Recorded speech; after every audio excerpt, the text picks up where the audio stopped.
Let me tell you my story. My skin is always like this. Let's talk about sex. And put an end to fossil fuel exploitation to prevent environmental catastrophe.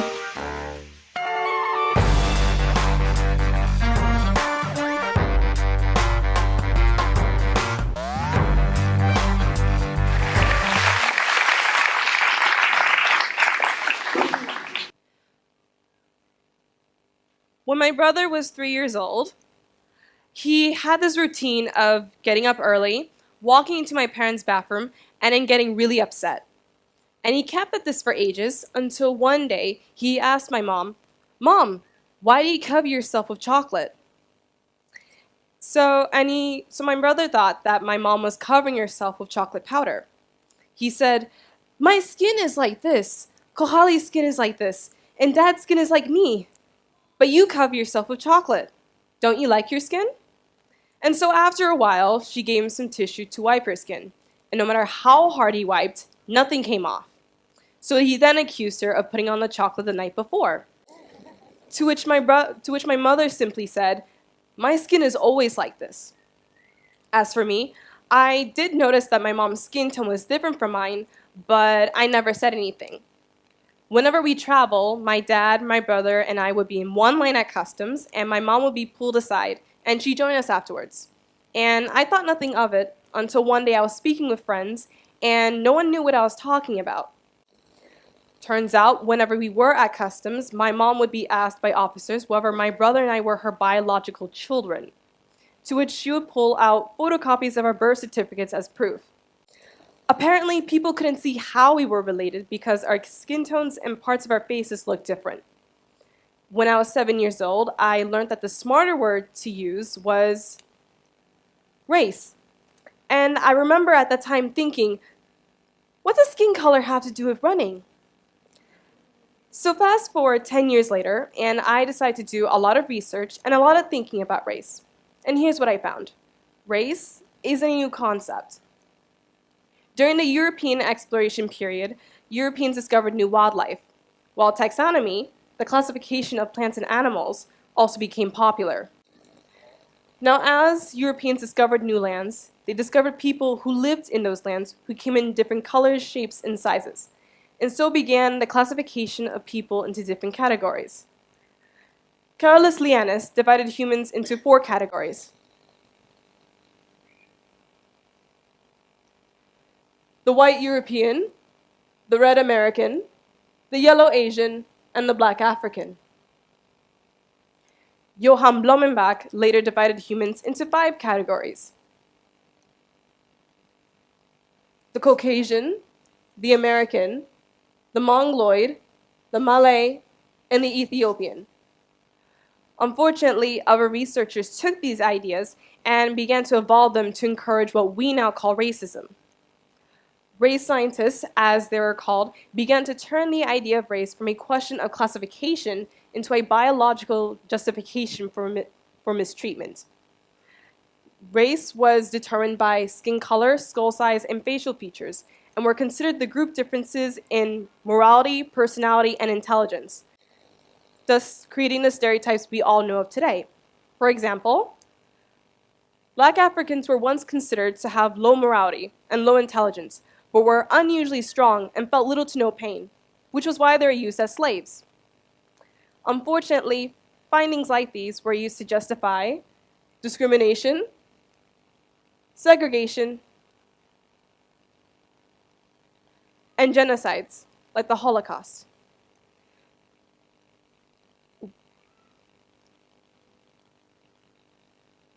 But before I finish this part, I want to switch gears and look at something for a moment.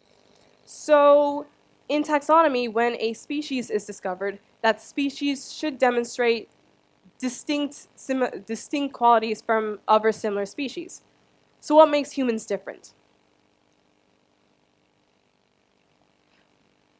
Well, is there a distinction in speed and strength? Not really. Is there a distinction in intelligence? Not really. Is there a difference in human anatomy? Well, I don't know about you guys, but I really don't see a difference.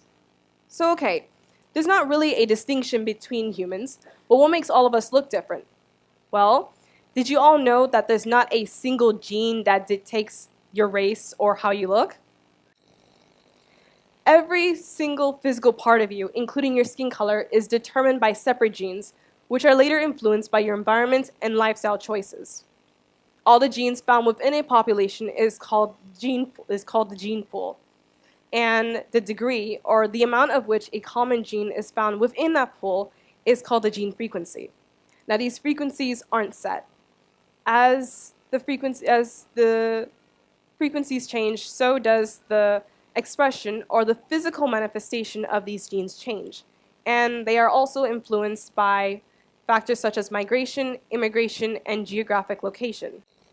So, the physical appearance of human beings within a population is a result of heredity, environment, and gene frequency, rather than a set of fixed traits shared across generations within a population.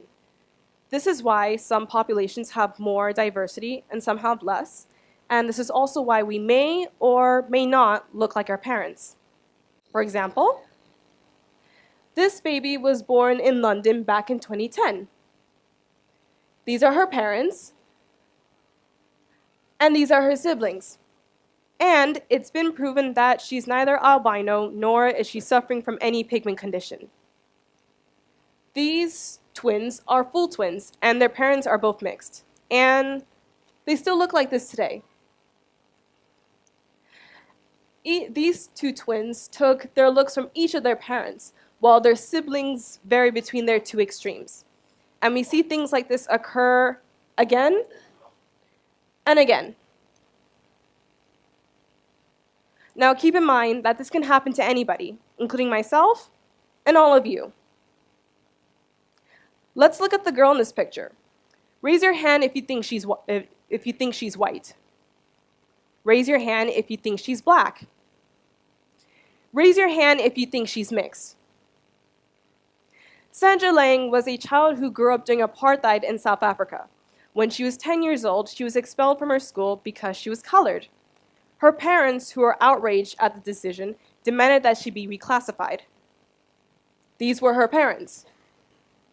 Now, obviously, her mom is her mom, but who would say that the dad is not her actual dad? Well, like all of you, it was argued that Sandra's dad must have been Black African, which would have explained her appearance. But after a blood test, it was proven that that man in the picture with her is her biological father, and that both of them and at least 3 generations of their ancestors were white. And so Sandra was reclassified as white. Now, if it wasn't for this reclassification, Sandra would have never seen her family ever again.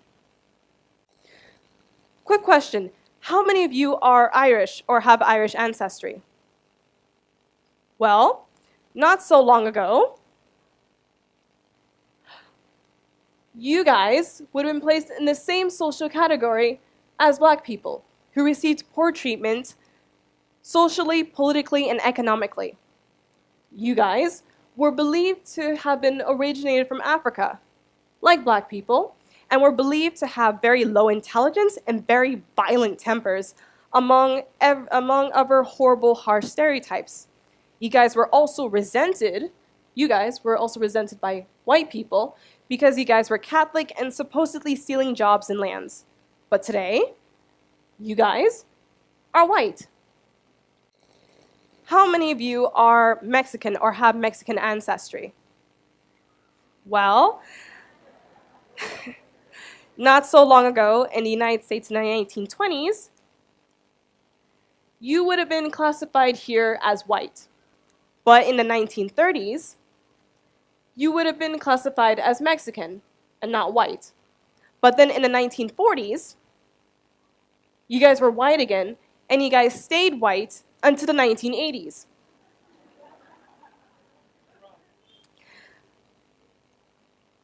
About a century ago, being Black in the United States was a very tricky thing. Depending on which state you were in, No matter how white you may have looked, any trace of black ancestry automatically made you black in that state. This was referred to as the one-drop rule. But if any mixed person at the time moved out of any of these states highlighted in yellow, they could have easily switched their races and pass as white. How many of you are mixed, biracial, or multiracial? Well, in the United States in the 1980s and 90s, if you specified in your census form which race you were, which mixture you were, you would have been classified as the first racial label you put in first. So for example, if you wrote black-white, you were black. If you wrote white-black, you were white. Otherwise, you were just assigned to your mother's race. But today, you can be more than one race. Census forms now allow us to pick whatever we feel identifies us best. Which brings me to my next question. So, you might know what race you are, but how would you prove it if someone disagreed with you? This was my mom in Bali back in 1997. When she and my dad were returning home, they almost missed their flight because they were detained for 2 hours by immigration officers who were sure that she was an Irian Jain woman with a fake passport. By the way, I Googled Irian Jain people, and this is what I got. Now,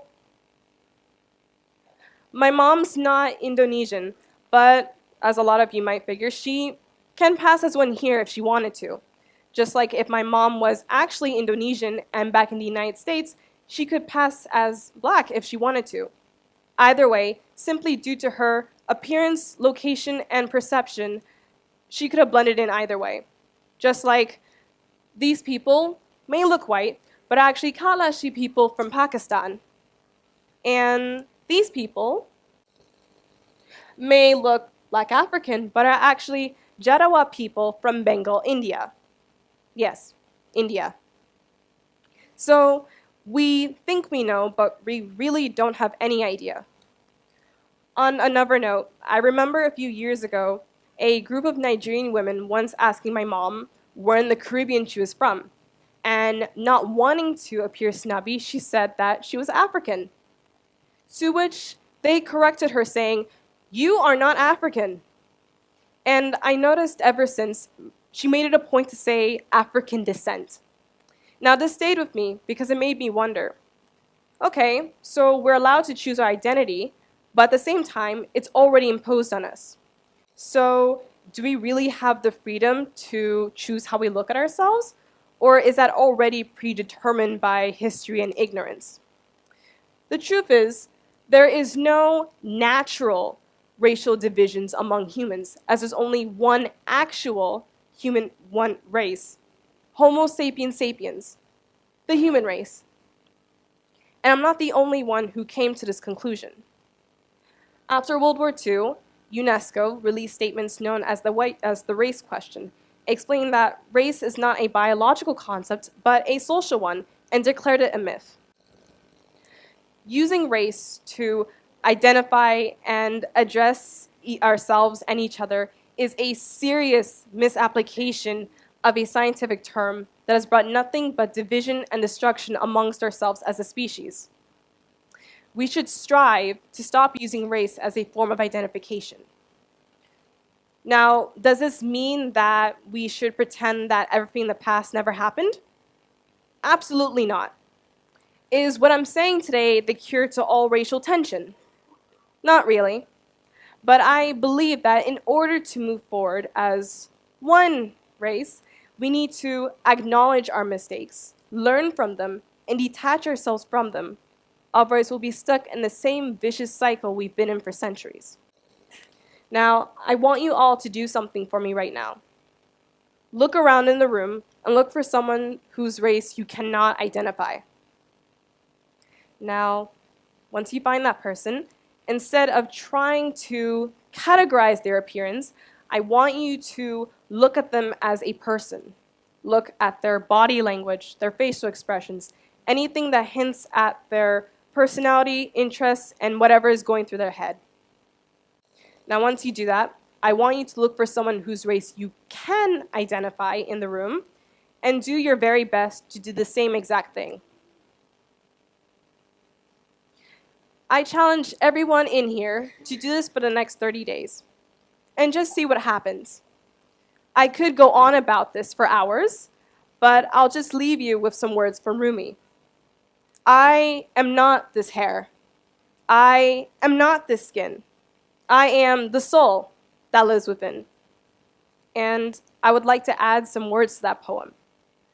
We are not colors to be sorted out by laundry.